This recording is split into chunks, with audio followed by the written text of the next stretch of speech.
Ladies and gentlemen, the astrological leitmotif of 2025 and 2026 I call the Great Flood.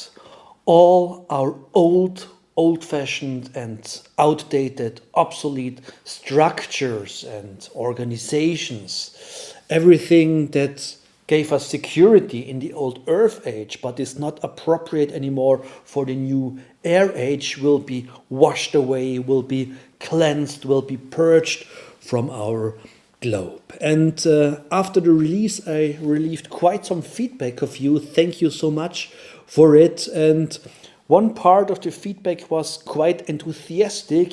Finally, we can break out into an optimistic future. Finally, we get liberalized from all these old chains and all these old prisons. And the other part was full of fear and full of insecurity. Oh no, this great flood, it will cleanse away many things that are important for me, that I like, that I love. And so it's always interesting how different perceptions of one and the same content can be. It's similar as the 12 megatrends of the air age that I released last year in Germany. It was kind of a summary of all my videos of the last 5 years. I've summed up these great development lines into 12 megatrends. And there it was the same. Half of the people loved this new freedom and the other half was completely afraid of it. And today I want to talk about how our perception, how our mindset, how crucial this is to prevail in the forthcoming developments. And for this, I've now finally was able to translate my future dossier, the 12 megatrends of the air age, into English. You now can download it completely for free on my website, astrology.de, and then /en for English, or just change the language on the top of the website.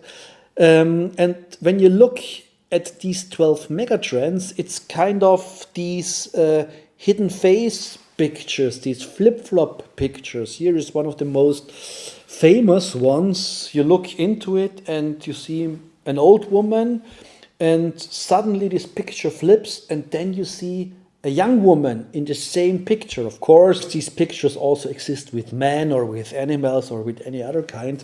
With the old and the young woman, this is just the most famous one, but it's always the same principle. Different perceptions look at one fact or at one development, at one thing. They look at the same thing, but they have another valuation into it. They have another mindset that looks onto it. And so the same thing can cause fear in one perception and pleasure and glee in the other perception. And so in the end, it just depends. All these developments that we are talking about in this shift from the astrological ages depend on your point of view. So here we have these 12 megatrends that you can download in the free future dossier. And if you look onto these developments from the old Earth perspective, from the perspective of physical values, of possession, of empiricism, of statistics, of everything that you can possess, everything that you can measure, everything that you can count, then these developments like decentralization or deglobalization or digital values, digital weapons, and so on, exponential developments, then you will be very afraid of these developments. But if you look onto the same developments from the new air perspective, with the mindset, with the air mindset, then the same developments will look like paradise for you, because air means the mental worlds. Air means all these profane manifestations we already see, like the blockchain technology, like algorithms, like augmented reality, data, information are the new gold. But of course, this is just the technical side of the air age. Behind this, there is a huge shift, a huge revolution in our mind, in our spirit, in our consciousness. And this will be phenomena like in the old days we named, for example, as mediumship, as telepathy, as clairvoyance, as psychic forces, or as energetics. Yeah, but of course, in the new mindset of the air age, science will find completely new explanations and words for these kinds of consciousness phenomena. And yeah, so let's just look at some of these megatrends to make a practical example how you can shift your mind from the old consciousness to the new consciousness. And the first megatrend is global power shifts. In the times after the Second World War, we had this bipolar power division of our globe. We had the East against the West. We had the free market economy led by the USA against communism led by Russia. And in the Cold War, those two made a kind of global power balance, a bipolar global power balance. Then this changed in the 1990s from this bipolar power distribution to a monopolar or unipolar power distribution. So you remember there was this saying of the end of history, Fukuyama, who thought, okay, we've discussed for so many decades what might be the best political system. Is it the communistic way or is it the capitalistic way? And now history has decided the Eastern Bloc broke down, communism lost this competition, and capitalism is kind of the only correct and true and right political system. And now we don't need all these philosophical, sociological discussions anymore. It's just decided. It's a natural law. Humanity works best with capitalism. Yeah, and this was kind of the official truth for about 30 years. Yeah, it started in the 1990s, and then the Western nations, they promised the former Eastern ones, okay, you just have to introduce capitalism, you just have to rebuild your economy in a capitalistic way, and then sooner or later you will be as rich as we are. But this promise was empty, because in the end it was just kind of post-colonialistic approach of the Western countries to expand their markets. So for USA and for Europe, it was very, very comfortable just to put all their production, to put all their markets now all across the globe. And the countries of the former East, they were working hard and they were trying hard, but in the end they were more or less just working for the West. And this time now is over. And if you look at this development of the global power shifts now to a multipolar world order, yeah, not just one center that is dominated by the US and Europe, but there will be many, many different power systems, many different power centers all across the globe, and they will have very complex cooperations among each others. There won't be one power center or two power centers, there will be many. Yeah, and from the perspective of the old Earth Age, especially from a Eurocentristic and Anglo-Saxon centristic perspective, this will be, of course, a huge loss of power. Yeah, but if we look onto it through the spectacles of, let's say, the world, humanity, then we just see, okay, finally, power distribution is becoming more balanced, is becoming more equal across the globe. Finally, those former third world countries have the chance, have the opportunity to go up the ladder, go up the power pyramid of our world, and not with this strange development aid that the West did in the past, kind of to keep these countries among their regime, in their trap, but with their own forces. Yeah, so many of those old power plays, they don't work anymore, especially now as Pluto is going into Aquarius. Yeah, when this happened in 2023 for the first time, of course, the astrological community was very enthusiastic. Now the times of peace and of freedom and of liberty and of equality are going to start. But in the end, of course, the opposite happened. Yeah, back then I had two mottos, two leitmotifs for Pluto in Aquarius. The first was revaluation of all values, in the vein of Friedrich Nietzsche. So what was right, what was morally correct before, now is incorrect, and vice versa. So all this discussion about fake news and about alternative facts is nothing else than the old Earth Age looking on this new development of multiple truths, yeah, of multiple perceptions. So there is no single common truth. There are many, many different truths in our world and many different moral values, of course. Yeah. So Friedrich Nietzsche's revaluation of all values is taking place. The second motto, second leitmotif, Thomas Hobbes, the war of all against all. Yeah. If people or if nations are starting to grab for their freedom, of course, the freedom of one can be the non-freedom of the other ones. Yeah.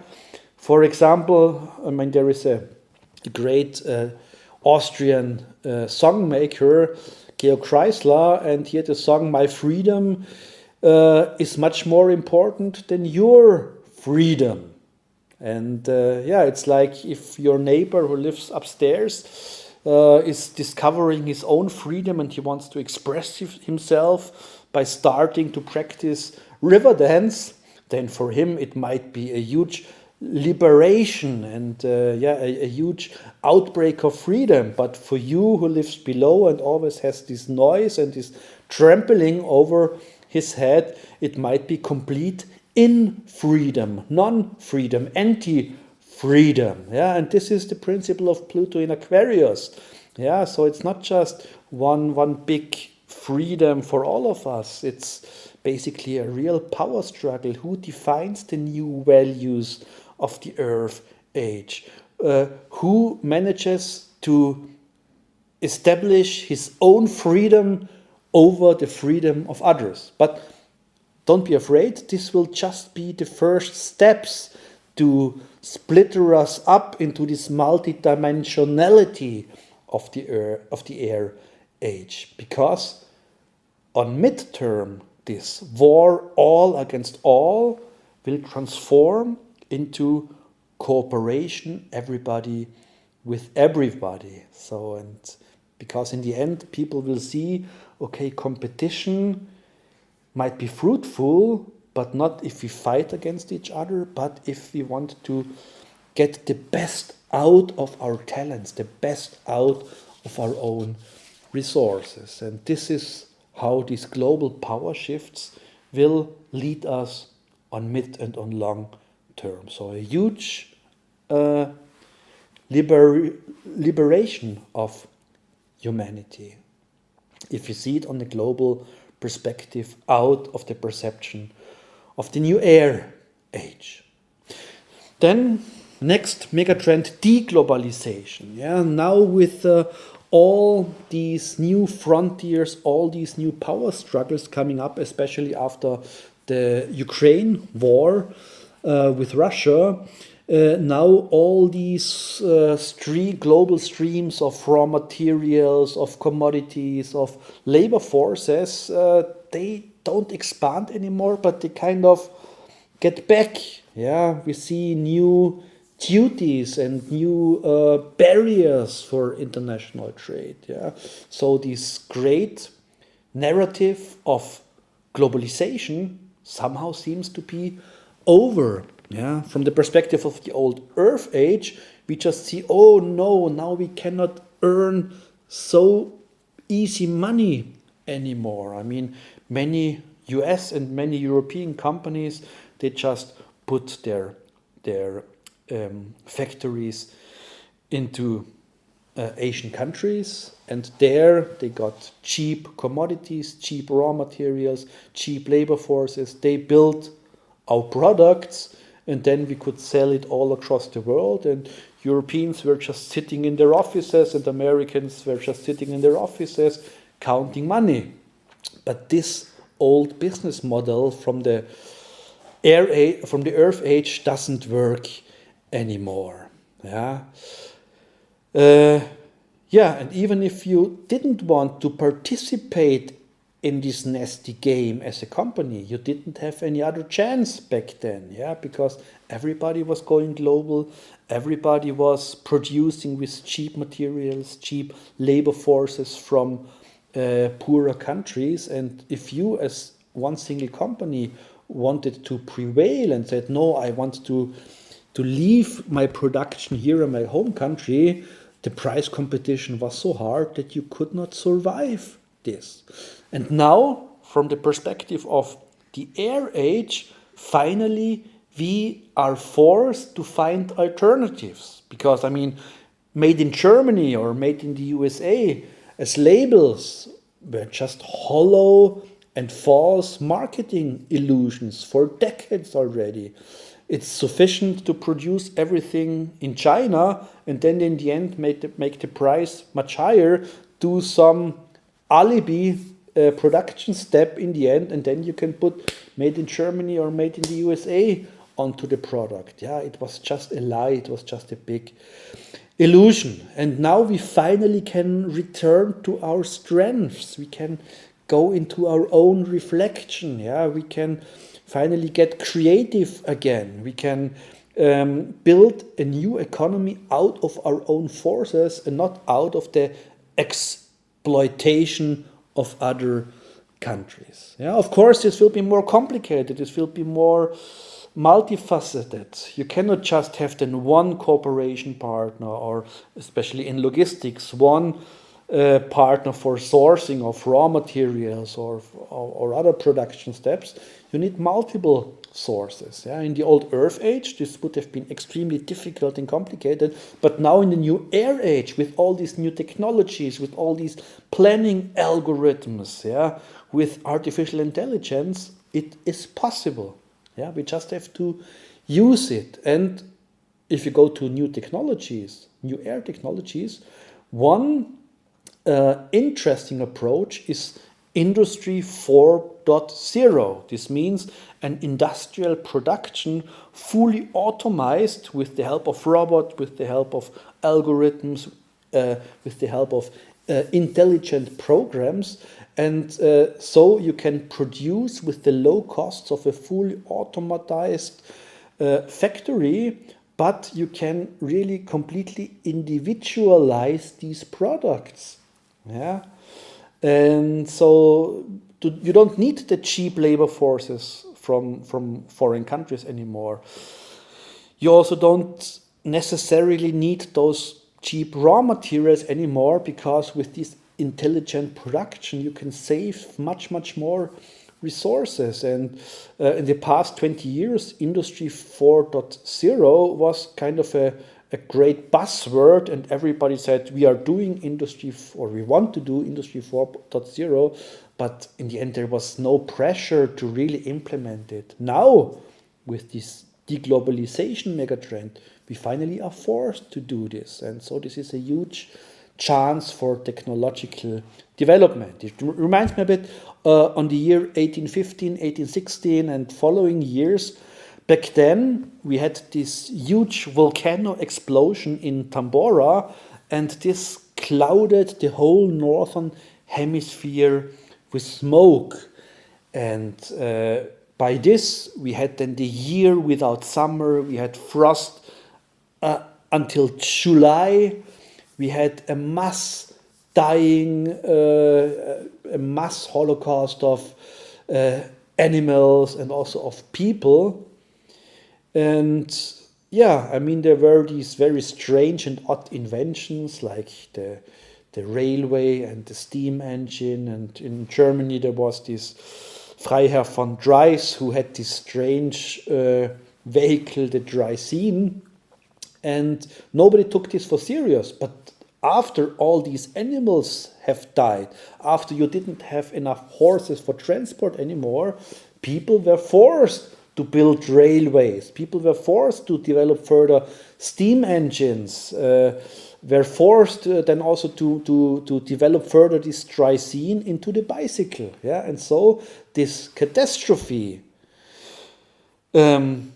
At first it was a catastrophe, but then if you look at it onto long term, it was a real turbo accelerator of innovation.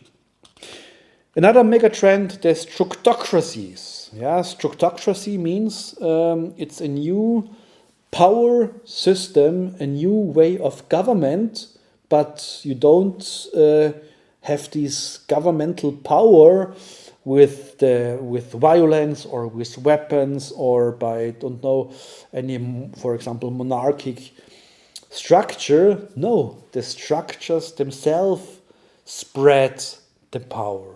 Yeah, so our society systems have become so complex and complicated, and so much with rules and regularities, and so much steered by algorithms that in the end, as Schopenhauer said, we can do what we will, but we cannot will what we will. So yeah, we can do what we want, but we cannot want what we want anymore, because the algorithms steer our thoughts so much that we think we have a free will, we think we have a free decision, but in the end everything is steered and everything is manipulated in a certain way. And I mean, these Structocracies, many identify them with the big IT mega companies like Apple, Facebook, and all these companies, or probably also with the World Economic Forum and all these huge companies. And from the perspective of the Earth age, okay, all these giant molochs of technology, all these immensely growing structures, they assimilate us like the Borgs in Star Trek.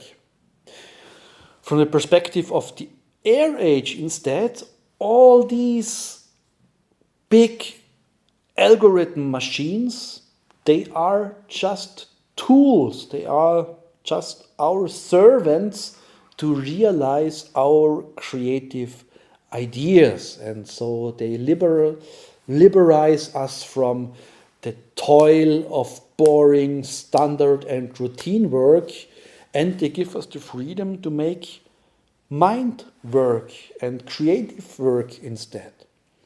And of course, it depends on each single one of us if it's one or the other way. And it always comes to my mind a funny experience that I had with my daughter when she was 3 years old. She was sitting in the living room on the sofa with her iPad, and she was laughing and laughing the whole time, and you always heard a strange noise coming out of the iPad. And then I went to her and said, "Hey, what are you laughing about here?" And she said, "Look here on the iPad, there is this big red button, and they always want me to push this button, but I just don't do it." Yeah, and she found this so funny. And yeah, it's so difficult and so simple at the same time. Nobody forces us to use this in this slaverish way. And if a 3-year-old child is able to realize this, then anybody of us is able to realize it. Yeah, Another mega trend, I think now you get how this shift of consciousness, how this new consciousness works. Yeah, it's not that the developments in our world are chaotic and evil and bad. No, it's our perception that's not compatible with it.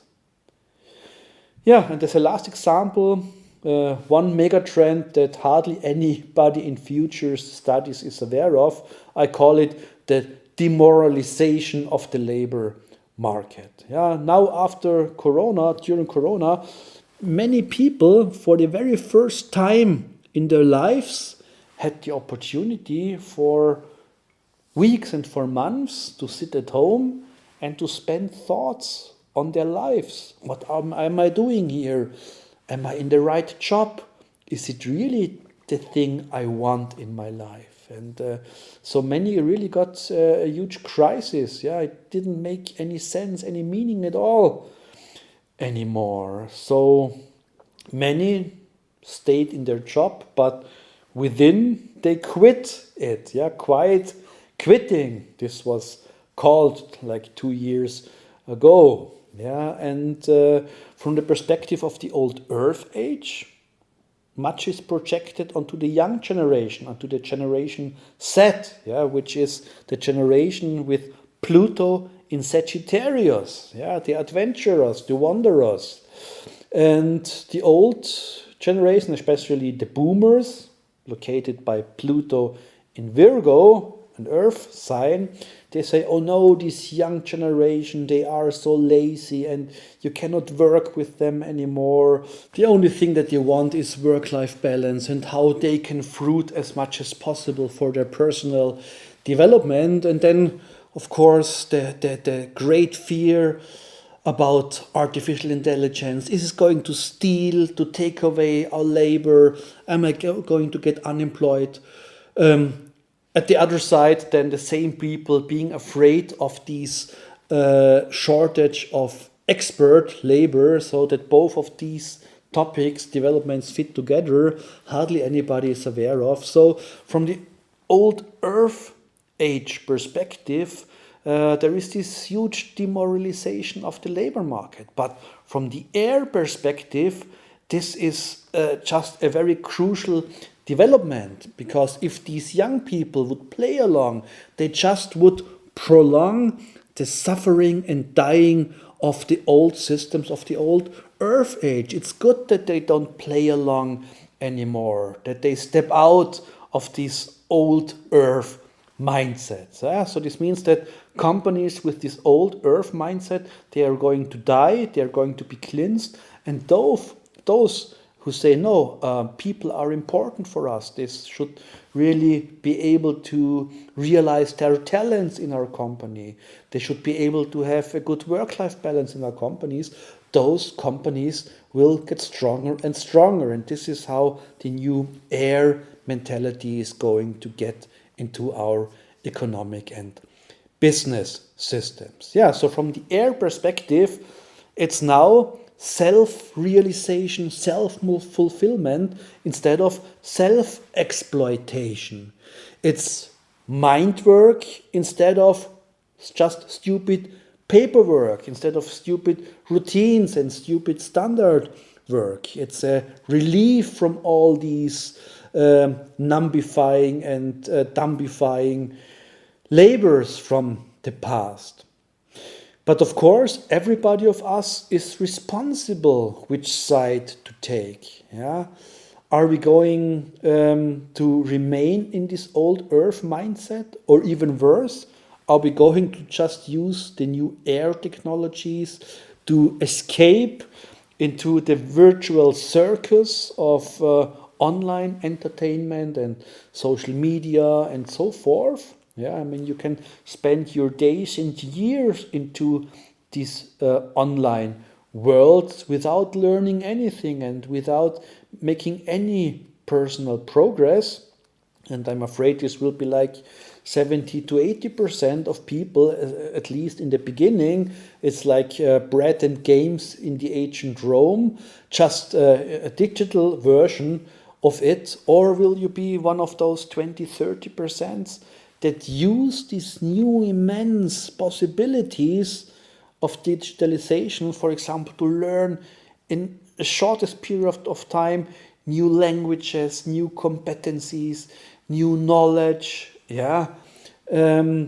It's just up to you which path are you choosing. So you see, it's not the developments, our current developments, that are dangerous or cause insecurity or make people afraid, make people want to flee into the good old days. No, it's not the developments, it's just our perception of it, it's our consciousness. So don't criticize, but start to create. Don't waste your time with indignation, but spend all your thoughts on how a better world might look like and what you can contribute for this positive development. How can we reach a better world together? How can we unite as one mankind and make a better world out of our globe?